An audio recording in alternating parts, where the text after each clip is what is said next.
Y acá estamos en Se Cayó el Sistema. Bueno, como veníamos hablando un poco sobre la educación, muchas veces hablamos sobre educación en este programa y sobre la necesidad de transformarla en profundidad, ¿no? Los sindicatos, vemos siempre las noticias donde todos reclaman mejores salarios, los alumnos luchan por mejores presupuestos para los edificios y siempre está la discusión en la falta de dinero que existe y no en la real transformación de la educación en sí, que hace muchos años la educación sigue siendo la misma y no hace falta ser un genio para percibir que las personas estamos cambiando y que hay necesidades que hoy en día las escuelas parece no tener en cuenta, ¿no? Donde muchos niños quedan afuera. Y hay un documental que se llama La educación prohibida, muestra de una manera muy didáctica estas contradicciones, ¿no? Donde el sistema educativo apunta a una educación a veces un poco sumisa, donde el alumno sea el obediente, el que se quede sentado, callado, y el profesor es la autoridad, la voz que dice que está bien y que está mal. Que si pensamos en nuestros padres, era la educación que funcionaba. A mi papá le pegaban con la regla en la mano. Las cosas van cambiando, nos dimos cuenta que pegar no estaba tan bueno, pero siguen habiendo un montón de cosas estructurales de la educación que se siguen manteniendo así. Bueno, estamos con uno de los realizadores de este documental, La educación prohibida. Él es Franco. Hola, ¿cómo estás? Hola, ¿qué tal? ¿Cómo estás? ¿Qué tal, Franco? Bueno, estábamos hablando un poco. Ustedes realizaron este documental en el año 2012, ¿no? Así es, sí, en agosto de 2012 se estrenó la película. Se estrenó la película y bueno, la película muestra un poco cómo se formó esta educación que hoy tenemos y las alternativas que existen de maneras de educar, pero que no son, si hablamos del cambio de educación, no solo lo podemos ver en educaciones privadas, sino que lo ideal sería que el cambio parta de la educación pública, ¿no? Que es la base que tenemos, el referente que tenemos todos a la hora de pensar en educación. Sí, mira, la verdad es que el campo, digamos, de lo alternativo en educación es muy vasto, es muy complejo.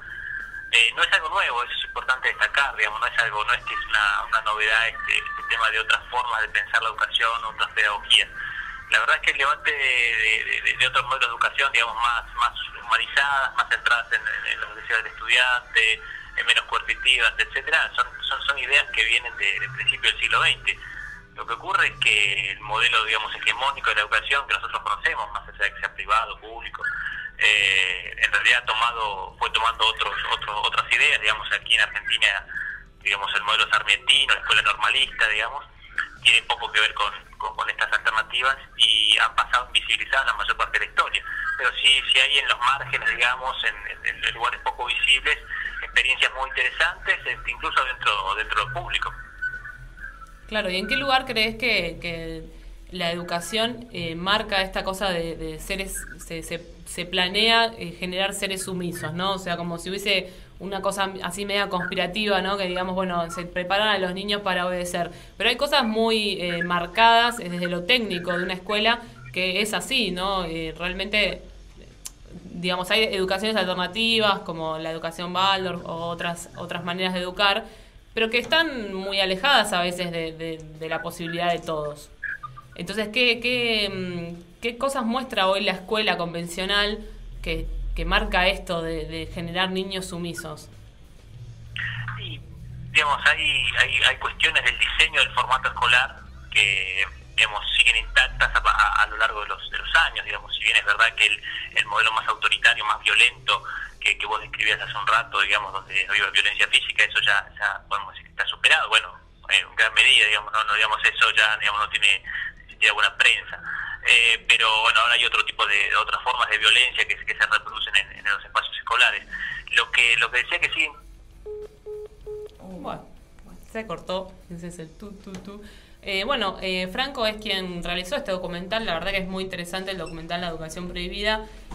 Habla un poco de esto, de cómo la educación formal, la educación, yo siempre digo como parámetro, buscamos la educación pública, ¿no? Porque después tenemos un montón de alternativas.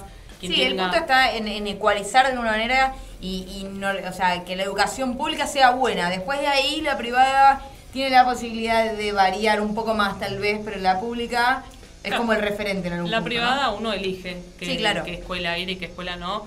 Pero bueno, si hay como, yo creo que la transformación, todos sabemos que la educación es muy importante, pero creo que es lo que realmente marca la revolución en un país, en el mundo, en nuestro propio sistema de desarrollo como personas. Ahí está Franco, ¿estás de vuelta? ¿Se había cortado?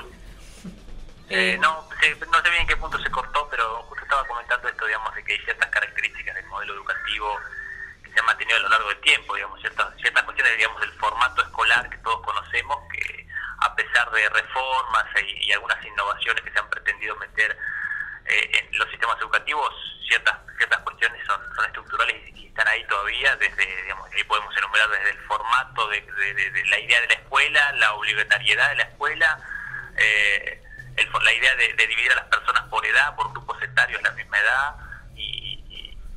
y otras cuestiones ligadas también por ejemplo, el poco protagonismo que tienen los intereses de los propios estudiantes en su propio proceso de aprendizaje. Esas son todas decisiones de diseño que son intactas. Claro, y siempre se habla de la transformación de la educación, que es necesaria, y se escuchan mucho esos discursos en la tele, en los políticos a veces también, pero ¿crees que hay alguna posibilidad de que esto se debata con seriedad y que la transformación de la educación exista? Y yo creo que estamos, digamos, es difícil, digamos, por lo menos mi opinión y mi experiencia, digamos, investigando el campo, digamos, lo alternativo, de lo diferente, de lo disidente. En general, este tipo de experiencias educativas, digamos, más humanas, más ligadas, más centradas en los procesos de aprendizaje de las personas, en general no nacen de políticas públicas y de los grandes tomadores de decisión. En general son las propias personas en los territorios que se autoorganizan, ya sea, digamos, después asumiendo un formato escolar o no, pero si son personas que se autoorganizan para generar este tipo de iniciativas, que en algunos casos terminan siendo escuelas, que son reconocidas y en otros casos no. Pero me parece que las experiencias más interesantes parten de de la propia autoorganización de las personas,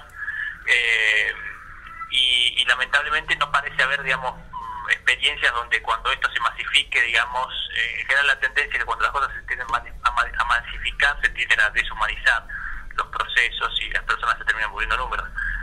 Así que en mi experiencia en este campo, digamos, la verdad es que la transformación viene más bien porque las personas ya se hagan cargo de esto, digamos, y no esperen que otro lo haga por uno. Franco, Ayelen, ¿cómo estás? Quería preguntarte, imaginando, ¿no? Si vos fueses mañana ministro de Educación, no sé, nacional, de la provincia, de la ciudad, de donde quieras, ¿cuál sería el primer cambio que vos implementarías en el sistema educativo? ¿Dónde te parece que está lo que podría generar un cambio en el paradigma de lo que es la educación hoy en día?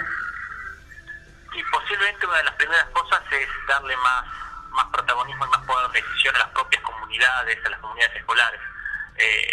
Y en esto quiere decir, por ejemplo, de que los propios proyectos o las propias instituciones educativas tengan, por ejemplo, potestad para definir su proyecto educativo, que es algo que en el marco regulatorio actual de Argentina existe. El problema es que no hay una política y no hay un esfuerzo en ese sentido.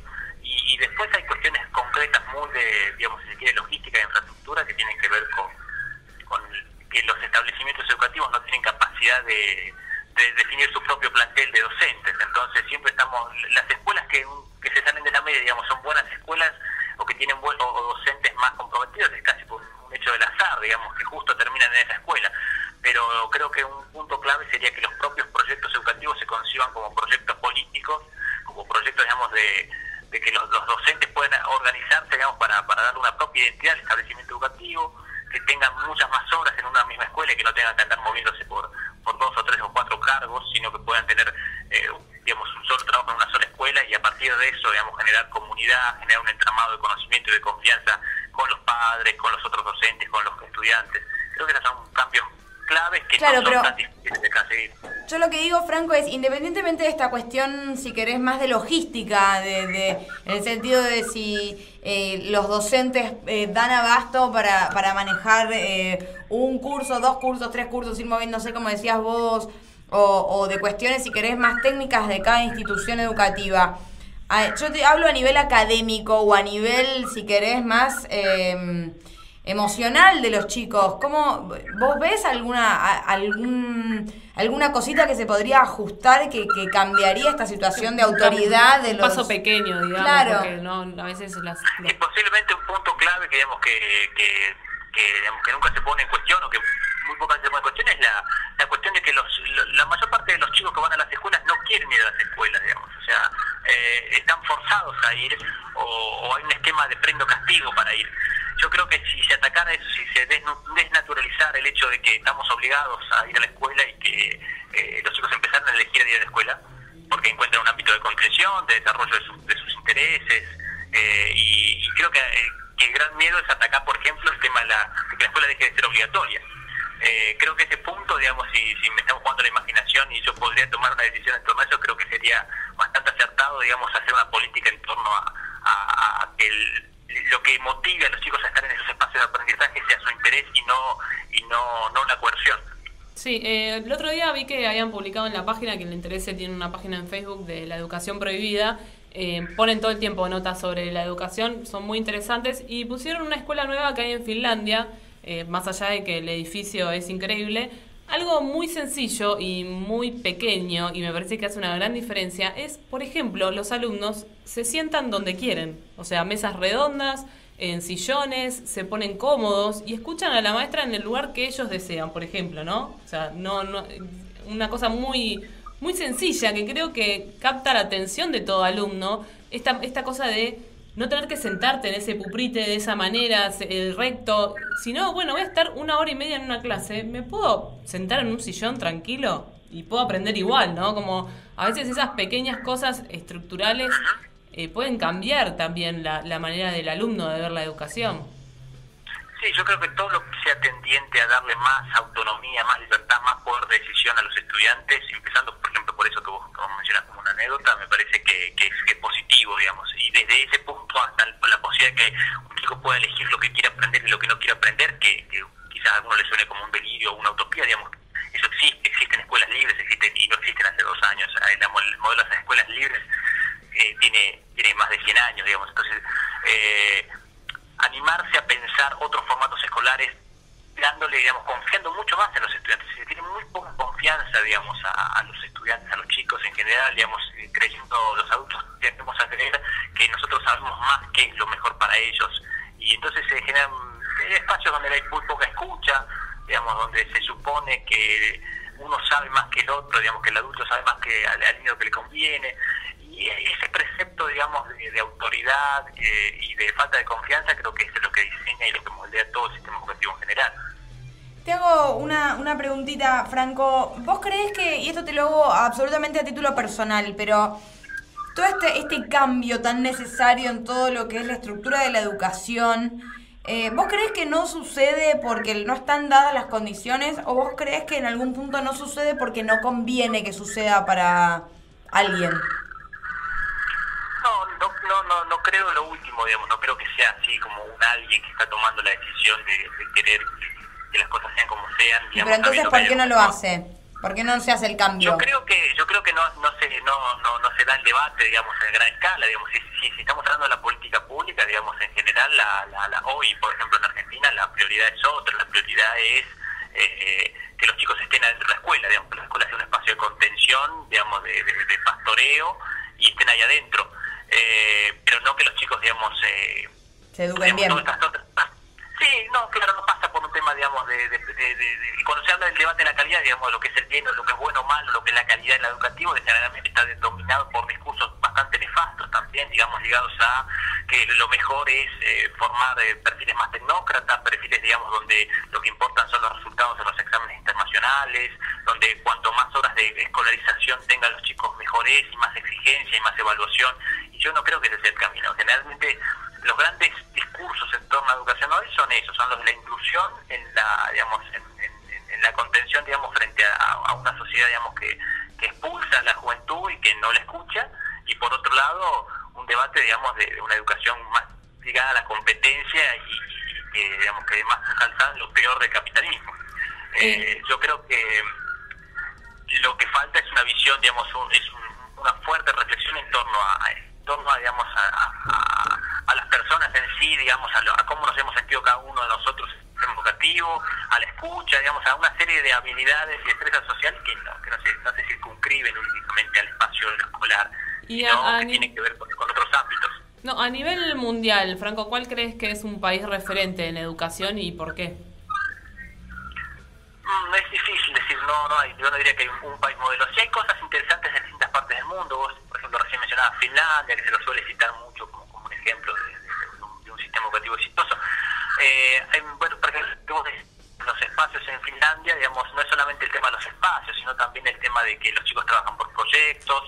También es muy interesante que en Finlandia, a pesar de que tenemos servicios públicos, no existe lo privado, no existe la escolarización tan temprana como aquí, digamos. Acá en Argentina y en otros países también se cree que cuanto más años de escolarización tenga una persona, mejor es. Entonces ahora, por ejemplo, es obligatorio escolarizar a partir de los 4 años. Mientras que en Finlandia, por ejemplo, donde tiene, digamos, en términos de resultados, parecería mejores resultados, no escolarizan hasta los 7 años. De hecho, hasta los 7 años los chicos pasan mucho tiempo con su familia y el Estado trata de que así sea, digamos, que los padres puedan tener paternidades y maternidades responsables. Aquí parece que cuanto antes los chicos se vayan a una guardería o estén con otros, es preferible para que las personas se inserten en el mercado laboral. Entonces, parece que, por ejemplo, eso es una cosa interesante para empezar. Que hay el rol de la familia, digamos, y la función que cumple la escuela tiene mucho que ver con la explotación y con el trabajo, digamos. En general, son depósitos de chicos para que los padres puedan salir a vender su fuerza de trabajo. Y eso no se suele decir demasiado. Sí, no, me imagino que cuando la necesidad es otra, bueno, se cambian las prioridades y bueno, ahí se plantean otros debates.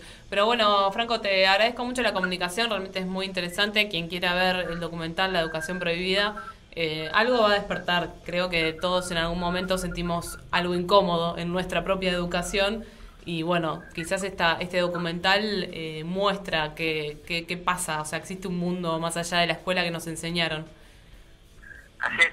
Bueno, sí, como decías vos, la película en el 2012 está ahí disponible para verse y descargarse gratuitamente. Eso es una decisión nuestra, una decisión política de que la película se pueda copiar y bajar de internet libremente. La película la han visto muchas millones de personas en el mundo y luego de eso hemos empezado a construir una red de educación alternativa a nivel latinoamericano. También pueden encontrarlo en internet, desde ahí mismo donde pueden ver la peli pueden entrar a ser parte de esta red, que es, como decía al principio, una red ciudadana para empezar a promover cambios de la educación en un sentido mucho más humano y ligado a la libertad. Así es. Bueno, muchísimas gracias, Franco, por tu tiempo.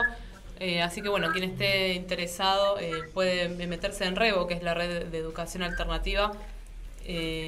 Bueno, hay diferentes maneras de educar, hay educaciones alternativas para todos, de los colores que se te ocurran. El tema es que cuando uno tiene que elegir una educación pública, termina accediendo a esos sistemas que ya están establecidos, pero que yo creo que se van modificando y van evolucionando, pero siempre el debate es interesante. 21:44.